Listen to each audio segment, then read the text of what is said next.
guys, naggawa nga po pala kami ng mga langka. Ayan nga po guys, inaayos na po namin yung paglalagyan ng mga langka namin na gagawin. Ayan guys, yan po ang aming gagamitin pang sa pinsan.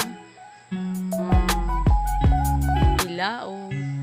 Ayan, pagpasensya nyo na ang aking pag-voice over dahil hindi pa ako sanay.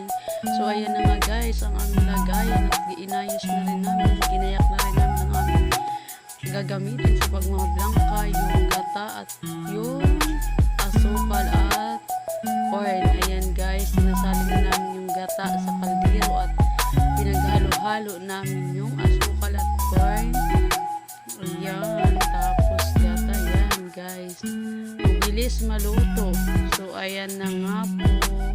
Ayan, ay naayos na namin. Nalapat na namin siya guys kasi mamaya lalagyan namin yan ng cheese sa ibabaw. O ayan, katulong ko nga pala dyan paggawa ang aking bilas. Sabi ko ngayon, pagtulungan namin dalawa para mabilis kami matapos.